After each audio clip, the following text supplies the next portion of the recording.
नमस्कार दोस्तों, मैं doctor Guddu, physician and gastrologist, currently working with Atmaram hospital.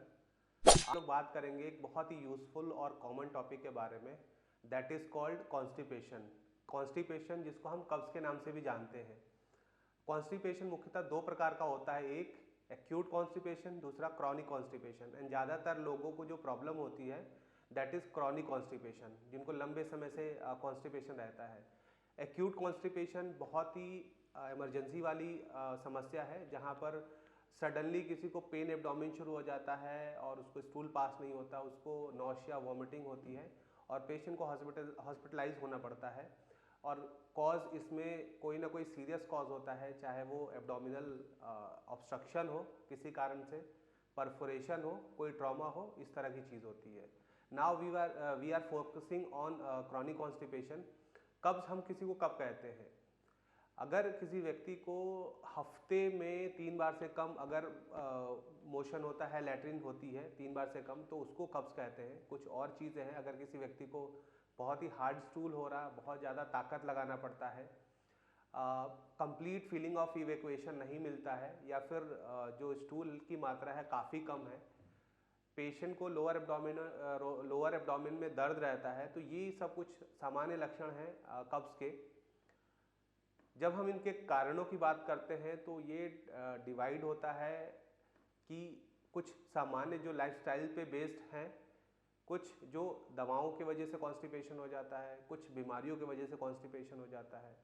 सो हम लोग फोकस करना चाहेंगे पहले लाइफस्टाइल रिलेटेड कॉन्स्टिपेशन, जहाँ पर अगर कोई व्यक्ति अपने खाने में बहुत प्रचुर मात्रा में अगर वो फाइबर नहीं लेते, लैक ऑफ फाइबर होता है डाइट में, तो कॉन्स्टिपेशन डेवलप हो जाता है। अगर जो इंडिविजुअल है, अगर वो उसकी लाइफस्टाइल सेडेंटरी है, मतलब वो बहुत ही इनएक्टिव रहते हैं, एक्सरसाइज नहीं करते हैं, अगर पेशेंट बहुत ज़्यादा ओबीज हैं, पेशेंट बहुत ज़्यादा स्ट्रेस लेते हैं, या उनको मल्टीपल प्रॉब्लम्स हैं, खाने में फ्रूट्स वेजिटेबल्स का सेवन नहीं करते हैं, फास्ट फूड का इंटेक ज़्यादा करते हैं, तो ये कुछ लाइफस्टाइल रिलेटेड कॉजेज़ हैं कॉन्स्टिपेशन के। वहीं पे कुछ बीमारियां हैं जिसके कारण कॉन्स्टिपेशन होता है, जैसे डायबिटीज़, हाइपोथायराइडिज्म, ये बहुत ही वेल नोन कॉज है कॉन्स्टिपेशन के। दूसरे कॉजेज़ की बात करें बीमारियों में, तो न्यूरोलॉजिकल कॉजेज़ हैं, जैसे मल्टीपल स्क्लेरोसिस हो गया, पार्किंसन डिजीज़ हो गया, ओल्ड एज में बहुत ज़्यादा कॉन्स्टिपेशन रहता है। जब हम बात करते हैं मेडिकेशन की, तो ऐसी दवाएं जो दर्द निवारक होती हैं, जो स्ट्रेस पे यूज़ करते हैं, कॉफ मेडिकेशन, पेन किलर्स, ऐसी दवाएं जो स्ट्रेस एंजाइटी के लिए ली जाती हैं, वो भी कॉन्स्टिपेशन कराती हैं। ज़्यादातर केसेस में ये देखा गया है कि जो कॉन्स्टिपेशन का कारण होता है वो लाइफस्टाइल रिलेटेड होता है, तो ज़्यादातर मरीजों में लाइफस्टाइल ठीक करने पे कॉन्स्टिपेशन अपने आप ठीक हो जाता है।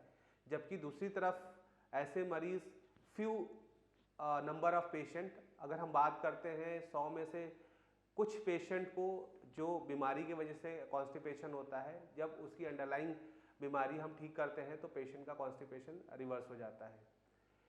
कुछ इन्फेक्शंस हैं, जैसे अगर किसी को टीबी का इन्फेक्शन की वजह से आंतें सक्रिय हो गई हैं, आंतों का जो ल्यूमेन है वो सकरा हो गया, तो भी कॉन्स्टिपेशन हो जाता है। अगर किसी को दूसरे इन्फेक्शन है या कोई गांठ है जिसके कारण अगर जो ल्यूमेन है इंटेस्टाइन का, अगर वो पतला हो गया तो भी कॉन्स्टिपेशन हो जाता है।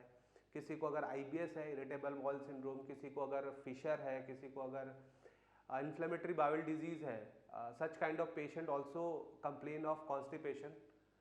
जब हम मैनेजमेंट की बात करते हैं, इलाज की बात करते हैं, तो इलाज में mainly we have to focus कि कॉज क्या है, क्या अंडरलाइंग, क्या रूट कॉज है कॉन्स्टिपेशन का है, और उसको ठीक करने पे कॉन्स्टिपेशन ठीक हो जाता है।